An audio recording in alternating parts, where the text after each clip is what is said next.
Vor kurzem habe ich mir ja den Hohem iSteady M6 angeschaut. Der war nicht ganz so günstig, deswegen habe ich jetzt hier den kleinen Bruder, den Hohem iSteady Mobile Plus. Der ist mit 119 € doch ein gutes Stück günstiger.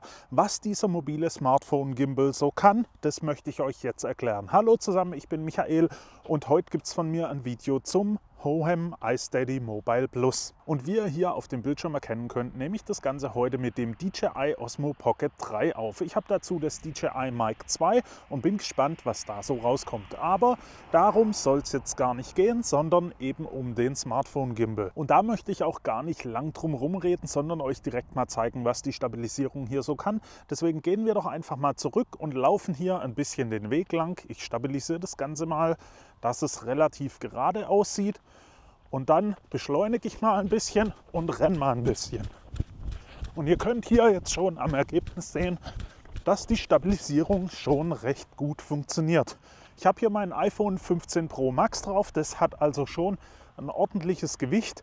Aber wie ihr seht, funktioniert das Ganze sehr gut. Der Gimbal ist für 280 Gramm ausgelegt und die erreicht ihr mit dem iPhone natürlich nicht. Da habt ihr also noch ein bisschen Luft nach oben. Von der Akkulaufzeit ist das Ganze mit 13 Stunden angegeben. Das erreicht ihr natürlich nur im Idealfall. Das Ganze liegt natürlich auch daran, ob ihr dieses kleine Fülllicht hier oben verwendet wollt oder nicht. Ihr könnt das hier anschalten. Dann habt ihr so ein kleines Licht, was euch eben in Lowlight-Situationen ein bisschen beleuchten kann. Das leuchtet euch also aus. Es ist jetzt natürlich nicht so hell, dass ihr 3 Meter wegstehen könnt und da noch alles schön beleuchtet habt. Aber sagen wir mal so, es ist besser als nichts. Es lässt sich hier auch deaktivieren und dann natürlich abnehmen. Das Ganze hält hier magnetisch. Das finde ich schon mal sehr geschickt, weil man braucht es nicht immer und kann das dann einfach abnehmen und in die Tasche stecken. Jetzt haben wir ja gerade schon die Stabilisierung gesehen. Ich starte jetzt hier einfach mal eine Aufnahme.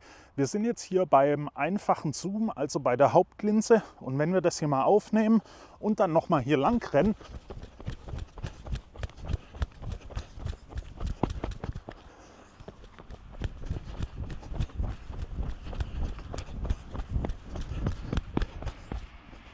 was jetzt auffällt, wenn ich hier auf den Weitwinkel gehe, dann habt ihr hier unten den Gimbal im Bild. Das ist ein bisschen schade, weil gerade der Weitwinkel lässt natürlich recht coole Aufnahmen zu. Wenn ich hier aber den Gimbal im Bild habe, dann nutzt mir der soweit natürlich erstmal nichts. Was ich jetzt gerade hier erkenne, ist, im Einfachmodus sehe ich den Gimbal da auch im Bild. Wenn ich den gerade halte, dann habe ich hier den vorderen Motor im Bild und das ist natürlich nicht so ideal. Das will ich natürlich eigentlich vermeiden. Durch ein bisschen schräg halten lässt sich das Ganze auch vermeiden, aber ihr solltet da aufpassen. Wenn ihr also ein Smartphone von der Größe habt und hier in einer gewissen Weise relativ weit weg sein müsst, dann bekommt ihr da vielleicht ein Problem. Am besten probiert ihr das selber einfach mal aus. Das liegt einfach daran, dass der Gimbal hier nach vorne ziemlich weit aufbaut. Am Gimbal selber habt ihr dann einen kleinen Zoomhebel, wo ihr eben die verschiedenen Zoomstufen, ich sag mal, flüssig durchlaufen könnt. Wenn ihr natürlich von 0,5 in den 1er Bereich geht, dann schaltet die Kamera um. Und auch beim 5er Zoom gibt es hier eine kleine Umschaltung der Kamera. Ich mache jetzt hier mal eine Aufnahme im 5-fach Zoom. Ich nehme da ein bisschen Horizont mit rein. So. Und dann renne ich hier mal ein bisschen und schaue mir das nachher an, wie das aussieht. Umdrehen, zurück zur Kamera.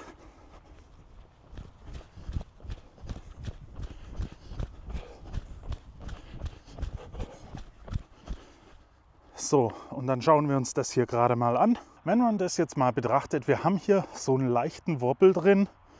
Ich denke, das liegt aber natürlich auch an der Bildstabilisierung vom iPhone selber. Aber ansonsten sieht das Bild schon wirklich sehr stabil aus. Der Gimbal an sich hat natürlich verschiedene Einstellmöglichkeiten. Ihr könnt ja also den Stabilisierungsmodus einstellen. Ihr könnt einstellen, ob das Ganze gesperrt sein soll. Wie auch schon beim iSteady M6 Video gezeigt, bekommt ihr hier verschiedene Möglichkeiten. Ihr habt hier einmal die Fotografie, dann könnt ihr noch eine Panoramaaufnahme machen, dann natürlich ganz normal die Videoaufnahme. Ihr habt die Möglichkeit, einen Zeitraffer aufzunehmen und auch eine Zeitlupe. Und ihr könnt auch hier natürlich verschiedene Momente aufnehmen, wo euch die App so gesehen sagt, was ihr tun könnt, damit ihr eine coole Aufnahme bekommt. Da ist also recht viel geboten, natürlich auch bei den Einstellungen selber. Ihr habt hier alle möglichen Videoauflösungen mit Bildwiederholraten. Ihr habt natürlich auch verschiedene Tracking-Modi. Wenn ich hier jetzt mal auf den Selfie-Modus gehe, dann wird sich das hier wahrscheinlich am besten zeigen lassen. Wenn ich hier jetzt das Gesichtstracking auswähle, dann wird hier direkt die Gesichtsverfolgung aktiviert. Und wie ihr seht, funktioniert das Ganze auch relativ gut. Also ich kann hier den drehen, hoch, runter. Er erkennt da mein Gesicht wirklich sehr gut. Jetzt bin ich mal gespannt. Ich werde mal kurz aus dem Bild. Und selbst hier erkennt er mich relativ gut und schnell. Also das ist sehr cool. Das Tracking funktioniert also wirklich sehr gut. Das jetzt mit der Selfie-Kamera gemacht. Natürlich geht es auch mit der Hauptkamera. Ihr habt dann natürlich auch noch die Möglichkeit, das Tracking auszustellen. Ich stelle die Kamera mal um und dann ein Objekt-Tracking zu nutzen. Wenn wir dann hier jetzt mal die Kamera auswählen, schauen wir mal, ob das funktioniert. Ja, die hat er dann jetzt gleich verloren. Da ist die Kamera wahrscheinlich ein zu kleines Objekt dafür. Ich gehe mal hier hinter und schaue mal, ob er vielleicht den Baum erkennt. Er erkennt den Baum. Und das funktioniert dann doch schon viel besser. Wir haben hier jetzt gerade wieder den Motor im Bild gesehen. Also das ist wirklich nicht cool. Das gefällt mir jetzt nicht so. Da solltet ihr also wirklich aufpassen. Ich kann hier das Tracking wahrscheinlich auf dem X beenden. Ja. Nachdem ich zum einmal die Belichtung festgelegt habe, hat sich das dann auch beendet. Also wie gesagt, der Gimbal an sich ist natürlich sehr viel günstiger als der iSteady M6. Aber wie jetzt gerade schon festgestellt, dieses Sehen von dem Gimbal-Motor im Bild gefällt mir überhaupt gar nicht. Da müsst ihr also wirklich aufpassen, was ihr für ein Smartphone an dem Gimbal verwenden wollt, weil das ist natürlich nicht ideal, wenn ihr das dann nachher im Bild seht. Es lässt sich auch wirklich provozieren, wenn ich hier so ein bisschen drehe.